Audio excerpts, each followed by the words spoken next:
바로 오늘이 이 사람한테는 운명의 날이었을 거예요. 바로 코인 거래 논란을 빚은 김남국 무소속 의원 얘기인데 혹시 오늘 징계 수위 어떻게 결론 나왔습니까? 이담 아나운서.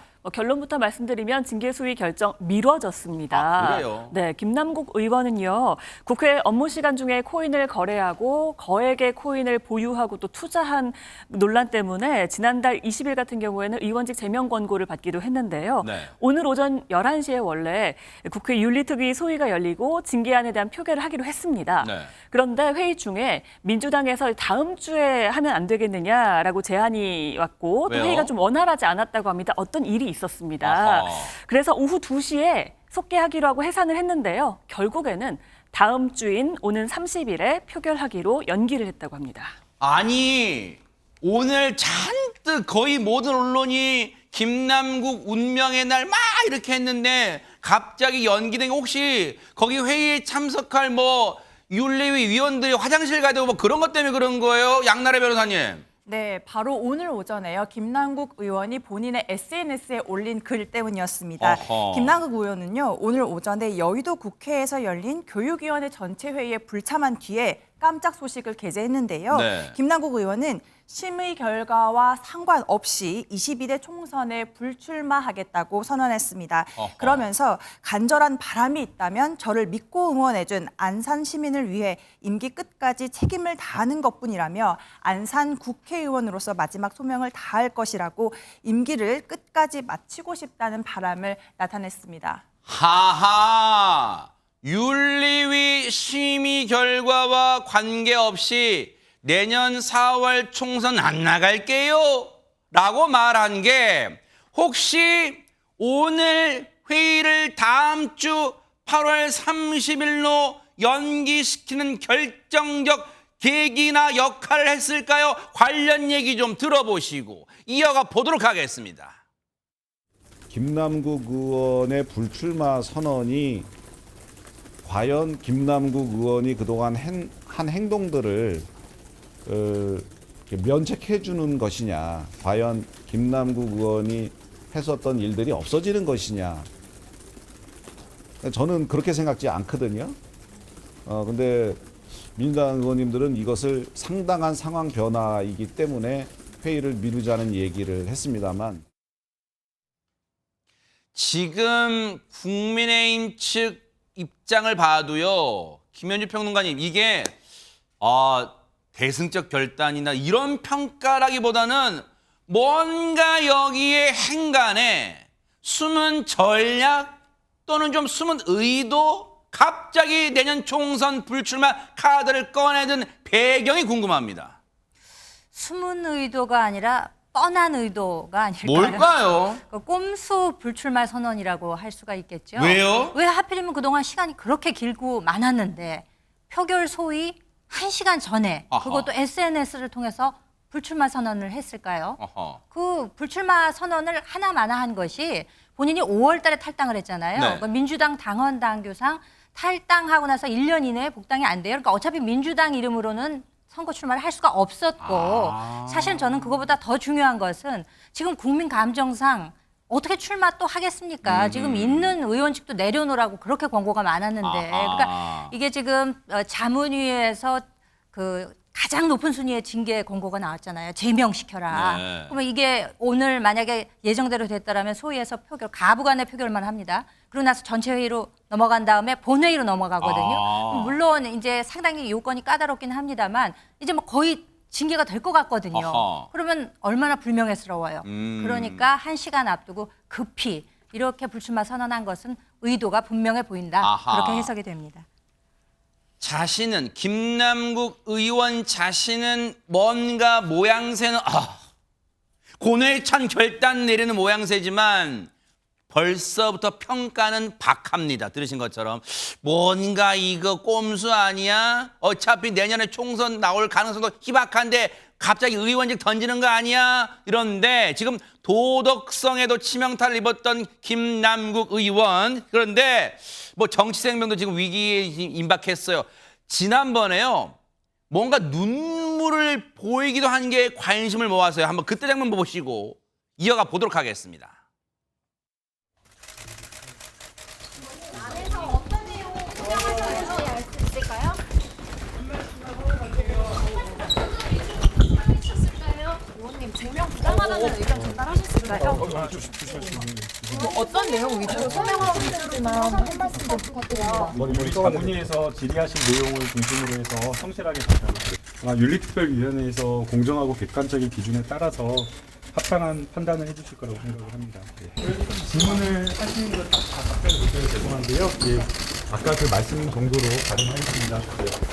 추가 소명 주시겠어요? 하겠습니다. 생각하겠습니다. 문좀 닫을게요.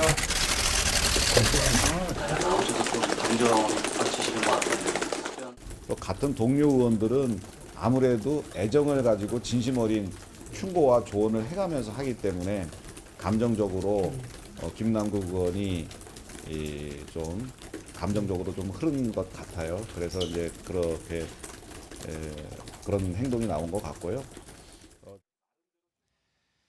지금 영상을 보신 분들은 아니 김남국 의원이 울었다는데 뭐 또 화면에 눈물 흘리는 장면도 안 나, 뭘 눈물 흘렸다는 거예요 하시는데 앞선 장면 잠깐 보시면 화장실에서 나와요. 국회 화장실 나오는데 자세히 보시면 엘리베이터 타는데 엘리베이터를 기다릴 때 김남국 의원 옆모습 잠깐 보면요. 세수를 해가지고 세안을 해가지고 머리 여기가 좀 젖었어요. 그러니까 기자들이 어머 혹시 뭔가 눈물을 흘린 거 아니야? 뭔가 그래서 급하게 기자들 앞에 나타나기 전에 이게 세수한 거 아니야? 세안한 거 아니야? 라고 해서 이양수 의원에게 물어본 거예요. 국민의힘. 그랬더니 그 안에서 이런 일이 있었습니다. 감정이 좀 격해졌고 결국은 김남국 의원이 눈물도 보였습니다. 라고 설명해서 아하 이렇게 이제 앞뒤가 끼워 맞춰진 거예요. 앞서 머리가 좀 젖고 그랬단 말이에요. 그러면 하재근 평론가 혹시 저때 소명할 때 흘렸던 눈물 요것도 좀 뭔가 종합적으로 전체적으로 회의 좀 연기됐는데 배경으로 작용했을까요?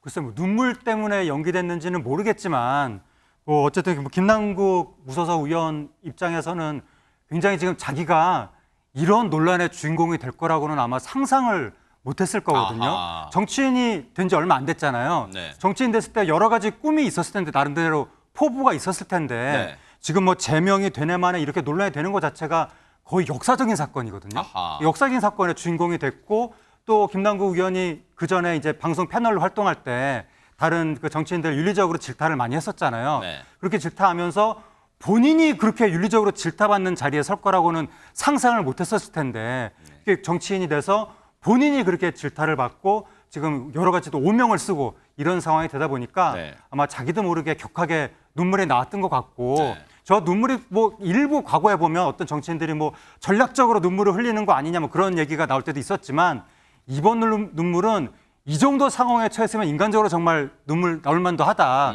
그런 느낌이 들잖아요. 네. 그렇다면 동료 의원들도 어느 정도 그런 눈물을 보면서 혹시 또 동병상련에 네. 그런 마음이 들었을 가능성은 있을 것 같습니다.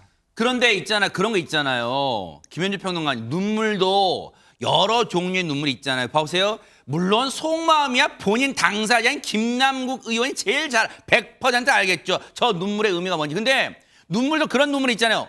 억울한 눈물. 와 진짜 우리 나만 갖고 그래? 거의 나만 했니? 막 그런 눈물도 있을 수 있고 정말 내가 그때 왜 생각을 판단을 잘못해서 이런 짓을 했을까? 이런 행동했을까? 뭐 그런 회한의 눈물일 수 있고요. 아니면 아니 진짜 나 진짜 국회의원에 돼서 뭐 좀 의정활동 해보려 했는데 이런 거 가지고 해? 나와 더 심한 사람도 국회의원 하고 있는데 뭐 등등의 눈물일 수 있고 어떤 눈물일까요 저게? 지금 말씀해 주신 것을 모두 합한 어머. 복합적인 의미의 눈물이 그래요? 아니었을까요? 물론 어. 뭐 본 마음이야 김남국 의원 본인만 알 수 있겠습니다만 네. 뭐 흔히들 정치인이 눈물을 흘리는 것은 뭐 악어의 눈물이다 뭐 이런 이야기도 하잖아요. 아하. 속마음과 상관없이 정치인이 밖으로 본인이 어떻게 보여지는가를 생각해서 눈물을 흘릴 것이다. 뭐 다소 조금 의도가 있는 것으로 이제 보이는 아주 야속한 시선일 수는 있습니다만 네. 김남국 의원이 정말 그렇게 회한에 들고 억울했다면은 진짜 그렇게 하지 말았어야죠. 국회의원이 아무나 하는 그런 자리가 아니지 않습니까? 아하. 그렇기 때문에 일종의 내심으로는 어떤지는 모르겠으나 보여주기의 의도도 상당 부분 있지 않았을까 아하. 하는 예측은 가능해 그렇죠. 봅니다. 물론 이제 김현주 평론가님의 그런 시각도 있을 수 있지만 앞서 우리 하재근 평론가처럼 이 상황에서 흘려주는 눈물을 좀 믿어줍시다 하는 뭐 그런 마음 가지신 분도 많으실 거란 말이에요. 그런데 이제 중요한 건 원래 오늘 소위에서 징계 수위 결정하려는 투표를 하려다가 일단은 8월 30일로 연기됐어요. 혹시 벌써부터 이런 생각, 이런 전망 나올 수도 있을 것 같아요. 박성배 변호사님. 혹시 다음 주에 김남국 의원에 대한 뭔가 제명이나 그런 것보다 더 약한 수위로 가기 위한 스텝 밟는 거 아니야? 뭐 그런 것도 나올 것 같아요. 징계 수위를 섣불리 예단할 수 없을 것 같습니다. 국회의원 징계를 위해서는 먼저 윤리특위가 징계안을 결정해서 본회의에 회부하면 본회의 표결 절차를 거쳐 결정하게 되는데 윤리특위가 징계안을 결정하기 전에 윤리심사 자문위의 자문을 반드시 받아야 합니다. 앞서 지난달 20일에 윤리심사 자문위는 의원직 제명을 권고한 바가 있는데 원래는 윤리특위 소위가 오늘 오전에 김 의원의 최종 서명을 청취한 뒤에 투표로 징계안을 결론 내릴 예정이었죠. 그런데 김남국 의원의 불출마 선언에 이어서 오는 30일로 윤리특위 표결이 연기되면서 본회의 최종 표결도 그 이후로 미뤄지게 됐습니다. 국회의원 징계는 공개 회의에서의 경고, 사과, 30일 이내의 출석 정지, 제명 4단계로 이루어져 있는데 가장 높은 수위인 제명은 본회의에서 재적의원 3분의 2 이상이 동의해야 결정되게 됩니다. 결코 만만치 않은 의결 정족수입니다. 결국 본회의에서는 위법 사항이 발견되지 못했다는 점 아직까지는 그렇지만 의정 활동 중에 상당 부분 코인 거래를 했다는 점 이 두 가지 가치를 두고 어느 쪽에 더 무게를 평가할 것인지에 따라 제명이 이루어질 것인지 그보다 낮은 수위의 징계가 이루어질 것인지가 결정될 것 같습니다. 그런데요, 이게 앞서도 말씀드렸지만 과정이 진짜 복잡합니다. 이 산 넘고 또 물 건너야 되는 거예요. 왜냐하면 쉽게 말하면 속담을 배지를 날려야 되기 때문에 이게 간단한 절차가 아니에요. 그러면 윤리 소위 어떤 제명한다고 해도 윤리위 전체회를 열고 거기서 전체회에서 제명합시다 해도 국회 본회의를 열어야 된다는 얘기예요. 그러면 김현주 평론가님, 성경에도 나오는 말처럼 누가 이 여인에게 돌을 던진 것인가? 과연 떳떳한 사람이 있을까? 그래서 혹시 제 식구 감싸기로 혹시 제명하지 말자 이런 표가 나올 가능성이 있습니까? 어떻습니까? 당초 이렇게 불출마 선언이 있기 전부터도 본회의에 가서는 과연 3분의 2 이상, 그러니까 200표 이상이 나올 것이냐에 대해서 의문을 제시하는 분들이 많았어요. 왜냐하면 지금 절대적인 여소야대 상황에서 168석인데 200표 이상을 찬성을 하겠습니까? 더군다나 이렇게 엄격하게 해놓은 것은 국회의원 자리를 함부로 할 수 없도록 돼 있는 거잖아요. 거의 뭐 개헌 정족수에 해당하는, 그러니까 국회의원 인신상에 관해서는 이 정도로 엄격하게 해야 된다라는 뜻이 이제 거기에 들어있는 거잖아요. 네. 그렇기 때문에 사실상 지난 1979년에 YS 제명 이후 그 당시는 뭐 엄혹한 시기였기 때문에 실제로 제명이 된다면은 이번에 처음 제명되는 것과 같은 그런 불명예를 안게 되기 때문에 불출마 선언 이전에도 설왕설래가 있었습니다만 오늘 이렇게 불출마 선언을 하게 되니까 마치 기다렸다는 듯이 민주당 측에서는 굉장히 지금 제 식구 감싸기의 모양새를 보이면서 이게 지금 수년이 됐단 말이죠. 그렇기 때문에 소위하고 그다음에 특위 전체 회의 통과 여부도 알 수 없을 뿐더러 이것이 만약에 본회의로 넘어간다 한들 제명까지 가기는 힘들지 않겠는가의 무게가 더 실릴 것으로 보입니다. 얼마 안 남았어요. 8월 30일이니까 오늘 22일이니까 한 일주일 남짓이면요. 다시 이제 결정, 운명의 날이 와요. 그렇게 되면 과연 이게 용두삼인지 그냥 비인수리가 요란했던 건지 뭐 등등등 그런 결정 한번 볼 거야. 어떻게 될지 한번 지켜보도록 하겠습니다. 보고 계십니까? 대박 사건. 네, 안녕하십니까? 김명준입니다. 여러분과 함께하는 뉴스파이터. 다양한 소식과 뉴스를 보고 싶으시면 화면 오른쪽을 꾹 눌러 구독해 주시길 바랍니다. TV로도 유튜브로도 여러분께 한 발 더 다가가겠습니다. MBN 뉴스와 뉴스파이터를 사랑해 주셔서 고맙습니다.